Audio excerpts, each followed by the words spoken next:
رات کے اندھیرے میں پنجاب پولیس کے اہلکار خاتون سے زیادتی کر رہا ہوتا ہے کہ ایک جوان موقع پر اسے پکڑ لیتا ہے۔ پولیس اہلکار جو ہے غصے میں آتا ہے اور اپنی سے اس کو ایک مارتا ہے۔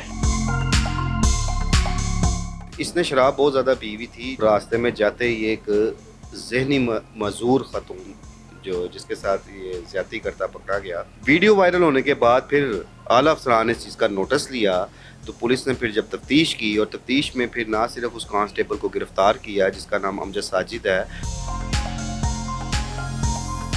اس خاتون کا جو ذہنی مریض خاتون ہے اس کا ایک بیان بھی آ گیا ہے سامنے۔ اب جو خاتون کا میڈیکل آیا ہے، میڈیکل رپورٹ کے مطابق یہ چیز ثابت ہو گئی ہے کہ اس کے ساتھ زیادتی کی گئی ہے۔ آپ اس امجد کانسٹیبل کو نشان عبرت نہیں بناتے تو کل ایسے واقعات کی روک تھام کرنا ممکن نہیں ہوگا۔ ہو سکتا ہے اس خاتون کو بھی اس نے اس اسلحے کے زور پر دھمکا کر زیادتی کی۔ رات کے اندھیرے میں پنجاب پولیس کے اہلکار خاتون سے زیادتی کر رہا ہوتا ہے کہ ایک جوان موقع پر اسے پکڑ لیتا ہے، اس کی ویڈیو بنانا شروع کرتا ہے۔ پولیس اہلکار جو ہے غصے میں آتا ہے اور اپنی سے اس کو ایک مارتا ہے۔ جو ہوتی ہے سرکاری سے ایک گولی چلاتا ہے جو کہ اس کی ٹانگ پہ لگتی ہے، لیکن اس کی لگاتار وہ ویڈیو بناتا جاتا ہے۔ پاشا صاحب، سننے میں ہے کہ یہ جو پولیس والا تھا اس نے کوئی شراب وغیرہ بھی پی ہوئی تھی۔ اچھا، اس میں اس کو کسی اور اینگل سے دیکھتا ہوں کیونکہ اس میں کافی سارے حقائق کو چھپایا گیا۔ پہلے تو ہوتا یوں ہے کہ یہ جو امجد ساجد کانسٹیبل تھا، اس کا تھوڑا سا پہلے میں بتا دوں، تھانہ شفیق آباد میں اس کی تعیناتی تھی اور جس طرح یہ وقوع ہوا اس کی ڈیوٹی تھی قذافی اسٹیڈیم میں۔ وہ گھر واپس جاتے ہوئے ایک وہاں پہ علاقہ ہے اتو کے اوان گاؤں ہے جہاں کا یہ رہائشی ہے۔ اس نے شراب بہت زیادہ پی ہوئی تھی۔ ڈیوٹی ختم کر کے اپنا ایک دوست ہے ساجد، وہ بھی رکشہ ڈرائیور ہے، پہلے اس کے ساتھ یہ بیٹھ کے شراب پیتا رہا ہے۔ اس کے بعد اس نے فتح گڑھ کے علاقے میں اس کو وہاں ڈراپ کیا ہے اور راستے میں جاتے ہی ایک ذہنی معذور خاتون جس کے ساتھ یہ زیادتی کرتا پکڑا گیا اور پھر اس نے جو ابھی آپ نے بھی بات کی کہ نوجوان کو فائر بھی مارا۔ اس میں آپ دیکھیں کہ ہمارے ان افسران کی کتنی مجرمانہ غفلت ہے کہ آپ اگر ایف آئی آر پڑھیں تو اس میں تحریر یہ ہے کہ اس نوجوان کی طرف سے جو درج کرائی گئی کہ ایک نامعلوم شخص نے اس کو فائر مارا ہے۔ وہاں پہ وہ کسی خاتون سے زیادتی کر رہے تھے تو انہوں نے جا کے ویڈیو بنائی ہے، وہ آپ نے ایف آئی آر ساری پڑھ لی ہوگی اور یہ کافی چیزیں بھی ڈسکس ہو چکی ہوں گی۔ اس میں جو میں نے تھوڑا سا اس معاملے میں کو دیکھا، اس پہ باریک بینی سے جائزہ لیا تو یہ بات سامنے آئی کہ پولیس افسران نے اس نوجوان کو مجبور کیا کہ جو ایف آئی آر کے لیے درخواست جو پہلے دی ہے اس میں پولیس اہلکار کا ذکر نکالا جائے۔ حالانکہ یہ بات واضح تھی، اس نے ویڈیو بھی بنائی تھی اور اس کا مقدمہ درج نہیں تھا کیا جا رہا، اس کو ڈرایا دھمکایا گیا اور اس کے بعد درخواست تبدیل کروائی گئی اور اس کا ثبوت یہ ہے کہ ایف آئی آر میں یہ ذکر ہی نہیں ہے کہ وہ پولیس اہلکار تھا۔ یہ تو جب ویڈیو وائرل ہوئی ہے اور اس میں واضح طور پہ نظر آیا کہ ایک باوردی اہلکار کہ کیا خباثت کر رہا ہے اور اس کے بعد اس کی سرکاری رائفل بھی دیکھی جا سکتی ہے۔ اس میں ایک اور پوائنٹ بڑا نوٹ کرنے والا ہے کہ ہوتا یوں ہے کہ جو ایک محکمانہ اصول ہے ان کا کہ جب بھی کسی پولیس اہلکار کو سرکاری اسلحہ فراہم کیا جاتا ہے تو اس کی باقاعدہ تھانے میں رپٹ بھی لکھی جاتی ہے جسے ہم یہ کہتے ہیں روانگی ڈالی جاتی ہے، اور اس کے بعد جب وہ واپس آتا ہے تو اس کے یہ پابند ہے کہ ڈیوٹی ختم ہونے کے بعد وہ اسلحہ واپس اسلحہ خانہ میں جمع کرائے اور جو بھی ویپن کی جو نوعیت ہوتی ہے اس کا پھر دوبارہ سے اندراج کیا جاتا ہے، ایک رپٹ لکھی جاتی ہے کہ یہ واپسی جمع ہو گئی ہے۔ پہلی بات ہے کہ اس نے جو ان کا ایک اصول ہے محکمے کا، اس کی بھی خلاف ورزی کی کہ وہ اس بات کا مجاز ہی نہیں ہے کہ وہ سرکاری رائفل ڈیوٹی ختم ہونے کے بعد اپنے ساتھ اپنے گھر لے کے جائے۔ دوسرا، ایف آئی آر جو درج کی گئی اس میں اصل حقائق کو چھپایا گیا۔ اگر یہ ویڈیو وائرل نہ ہوتی تو پتہ ہی نہیں تھا لگنا۔ ویڈیو وائرل ہونے کے بعد پھر اعلیٰ افسران نے اس چیز کا نوٹس لیا تو پولیس نے پھر جب تفتیش کی اور تفتیش میں پھر نہ صرف اس کانسٹیبل کو گرفتار کیا جس کا نام امجد ساجد ہے، اس کے بعد آج کی میں آپ کو تازہ پیش رفت اس میں بتاتا ہوں کہ اب اس مقدمہ میں زنا کی دفعات بھی شامل کر لی گئی ہیں۔ اس خاتون کا جو ذہنی مریض خاتون ہے اس کا ایک بیان بھی آ گیا ہے سامنے جس میں اپنا نام سمیرہ کوثر بتا رہی ہے اور جب اس سے پوچھا جاتا ہے کہ وہ کہاں رہتی ہے، کبھی وہ کہتی ہے میں داتا دربار رہتی ہوں، کبھی وہ کہتی ہے کہ جی میں راوی کے پل کے پاس رہتی ہوں، یعنی کہ اس کو ٹھیک طرح سے اپنے گھر کے ٹھکانے کا بھی پتہ نہیں ہے۔ اور اب اس ملزم کانسٹیبل کو، اس درندے کانسٹیبل کو، ایک SSI یونٹ جو ان کا بنا ہوا ہے، جو زنا کے مقدمات کو ڈیل کرتا ہے، ان کی تفتیش کرتا ہے، ان کے حوالے اس کو کر دیا گیا ہے۔ تو اس میں جو واقعہ ہونا تھا وہ تو ہو گیا ہے۔ اس میں میں سمجھتا ہوں کہ جہاں اس کانسٹیبل کے خلاف سخت سے سخت کارروائی ہونی چاہیے، اور ایسی کالی بھیڑوں کو تو محکمے میں رکھنے کی اب ضرورت بھی نہیں ہے، ٹھیک ہے۔ دوسرا، ان پولیس افسران کو بھی دیکھنا ہوگا کہ وہ کون تھے ایسے پولیس افسران تھے کہ جنہوں نے مجرمانہ غفلت کرتے ہوئے اصل وقوع جو ہے FIR میں تحریر ہی نہیں کیا، اور اس میں پولیس کانسٹیبل کا ذکر ہی نہیں کیا۔ ایسے پولیس افسران کے خلاف بھی اعلیٰ افسران کو نوٹس لے کے کارروائی کرنی چاہیے۔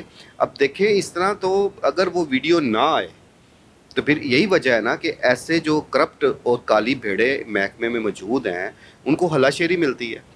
پتہ نہیں اس طرح کے اور بھی واقعات ہوتے ہوں گے جب یہ شراب کے نشے میں دھت ہو کے کیا کچھ کرتے ہوں گے، کرتے بھی ہیں۔ کئی دفعہ ایسے واقعات سامنے آئے ہیں اور رنگے ہاتھوں پکڑے بھی گئے ہیں۔ تو صرف بھلا ہو اس سوشل میڈیا کا بھی میں اپریشیٹ کروں گا کہ سوشل میڈیا کی بدولت یہ ایک کالی کرتوت نہ صرف سامنے آئی کہ بلکہ اعلیٰ کام نے نہ صرف نوٹس لیا اور اس اصل حقائق کی طرف اب آئے ہیں۔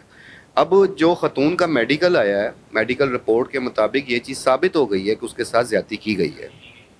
اچھا پاشا صاحب، اس پہ یہ دیکھا جائے کہ کیا SHO کو معلوم نہیں ہوگا کہ اس کے کون سے اہلکار رشوت لے رہے ہیں، اس کے کون سے اہلکار شراب پیتے ہیں، اس کے کون سے اہلکار جو ہیں بدماشی کرتے ہیں؟ SHO کو پتہ ہوتا ہے، لیکن ان کے خلاف کوئی اقدامات کیوں نہیں کیے جاتے؟ SHO کی جانب سے، DSP کی جانب سے، SP کی طرف کوئی رپورٹ ہی نہیں طلب کی جاتی، جس کی وجہ سے یہ بے لگام گھوم رہے۔ اس میں دیکھیں ایک چیز تو ثابت ہو گئی کہ جو متعلقہ اس وقت میں کہوں گا پولیس افسران تھے، انہوں نے اپنے ایک بیٹی بھائی کو تحفظ فراہم کرنے کی کوشش کی، جس کا اندازہ آپ FIR سے لگایا جاتا ہے۔ دوسری بات ہے، محکمانہ کارروائیاں ضرور ہوتی ہیں لیکن اس طرح نہیں ہوتی جس طرح ہونی چاہیے۔ یہ تو اگر ہم اس پہ بات کریں گے تو پھر آوے کاوا ہی بگڑا ہوا ہے۔ محکمہ پولیس میں ایسی بے شمار کالی بھیڑیں موجود ہیں کہ جو نہ صرف کرپشن کے کنگ ہیں بلکہ اس قسم کے واقعات میں بھی ملوث ہیں۔ تو اس کے لیے ایک سخت کارروائی کا عمل بہت ضروری ہے، پولیس کے اپنے اندر احتساب کی بہت ضرورت ہے، اور ان کالی بھیڑوں کو محکمے سے صاف کرنے کی بہت ضرورت ہے۔ اب اگر آپ اس امجد کانسٹیبل کو نشان عبرت نہیں بناتے تو کل کلاں ایسے واقعات کی روک تھام کرنا ممکن نہیں ہوگا۔ اس لیے اس کو ایک ایسے درندے کو جو پولیس کی وردی میں رہتے ہوئے اور سرکاری اسلحہ ساتھ رکھتے ہوئے جس طرح کی یہ بدماشی کر رہا ہے اور جو حرکتیں کر رہا ہے، اور آپ نے ایک اور چیز نوٹ کی ہوگی، لگتا تو یوں ہی ہے کہ جس طرح اس کی ویڈیو بنی اور رائفل اس کے ہاتھ میں موجود ہے، ہو سکتا ہے اس خاتون کو بھی اس نے اس اسلحے کے زور پر دھمکا کر زیادتی کی ہو، ٹھیک ہے۔ ابھی یہ چیز کو بھی چھپایا جا رہا ہے، تو دیکھیں اب اس کا ساتھ کیا یہ بھی ہوتا ہے کہ معطل کیا جاتا ہے لوگوں کو دکھانے کے لیے، کچھ مہینوں بعد، 6 مہینے بعد، سال بعد پھر دوبارہ وہ بحال ہو جاتے ہیں۔ یہی حیوان، یہی درندے پھر وہی کام کرتے ہیں۔ یہ تو ایک روایت ہے محکمہ پولیس میں کہ اکثر آپ کو ایک پریس ریلیز خود ہی یہ لوگ جاری کرتے ہیں کہ جی فلانے ایک مثال دیتا ہوں، ایک SHO کو تبدیل کیا جاتا ہے یا ہٹایا جاتا ہے، لائن حاضر کیا جاتا ہے، تو باقاعدہ یہ لکھا جاتا ہے کہ جی اختیارات کے ناجائز استعمال، کرپشن، بدعنوانی پر اس کو تبدیل کیا گیا۔ ایسی کئی مثالیں موجود ہیں، آن ریکارڈ موجود ہیں کہ جن جن پولیس افسران کو اختیارات کے ناجائز استعمال پر یا کرپشن کی شکایات پر تبدیل کیا جاتا ہے، کچھ عرصے بعد وہ پھر بحال ہو جاتے ہیں اور دوبارہ نئی پوسٹنگ حاصل کر لیتے ہیں۔ تو یہ روایت تو ایک عرصے سے چلتی آ رہی ہے۔ اس کے لیے میں نے وہی کہا کہ محکمہ پولیس کے اندر ایک احتساب کا عمل تیز ہونا چاہیے۔ جو ہمارے ایماندار پولیس افسران بیٹھے ہوئے ہیں انہیں اس چیز کو سنجیدگی سے دیکھنا چاہیے کہ پولیس جو ایک ہماری محافظ ہے وہ کیا کچھ کرتی پھر رہی ہے، اور لوگ تو عدم تحفظ کا شکار ہیں۔ پولیس کے واحد محکمہ ہیں، یوں تو بہت سارے سرکاری محکمے ہیں جن کے حوالے سے کرپشن کی شکایات بھی ہیں اور لوگوں کے جو جائز کام ہیں وہ نہیں ہوتے، لیکن اگر آپ دیکھیں اوورآل تو پولیس کے حوالے سے ہمیشہ ہی شکایات رہی ہیں۔ اور اب تک میں سمجھتا ہوں معذرت کے ساتھ کہ جس طرح IG پنجاب نے جو اقدامات اس محکمے کی ویلفیئر کے لیے کی ہیں، پولیس افسران کے لیے کی ہیں، ملازمین کے لیے کی ہیں، پولیس شہداء کے لیے کی ہیں، پولیس غازیوں کے لیے کی ہیں، وہ ایک ریکارڈ ہے. اور ان کے دور میں تھانوں کی جو حالتیں ہیں وہ بھی تبدیل ہوئی ہیں. بڑا لگژری قسم کی انہوں نے بلڈنگز تیار کر دی ہیں. پولیس کو بہت فیسیلیٹیٹ کیا ہے. گورنمنٹ کی طرف سے بھی بے شمار فنڈز جاری کیے گئے. لیکن اگر نہیں ہو سکا تو پولیس کا رویہ تبدیل نہیں ہو سکا، کرپشن ختم نہیں ہو سکی، اور جو جائز شکایات ہیں لوگوں کی ان پہ بھی کارروائیاں ہونے میں بہت ساری رکاوٹیں آپ کو نظر آئیں گی. بالکل ایسے ہی اگر ہو نہیں سکا تو پولیس کی تربیت نہیں ہو سکی. اور ہماری بات قسمتی ہے کہ واحد پنجاب پولیس ہے جس کو دیکھ کر نا لوگ راستہ بدل لیتے ہیں کہ پولیس کھلوتی جی جیب تو پیسے کٹ رہنے جی. اور باقی آپ دیکھیں کہ جن ممالک میں دیکھیں ترقی یافتہ کہ پولیس کو دیکھ کر اپنے آپ کو محفوظ سمجھا جاتا ہے، لیکن پاکستان وہ واحد ملک ہے کہ جہاں پر آپ پولیس والوں کو دیکھ لیتے ہیں تو آپ لوگ سمجھتے ہیں ہم لوگ محفوظ نہیں ہیں. تو آئی جی صاحب خدارہ نوٹس لیں، اگر آپ نے تھانے فرنش کر دی ہیں تو یہ بھی آپ کی ڈیوٹی میں شامل ہے کہ آپ نے ان کی تربیت بھی کرنی ہے. ایک ادارہ بنائیں جہاں پر ان کو ایجوکیٹ کیا جائے.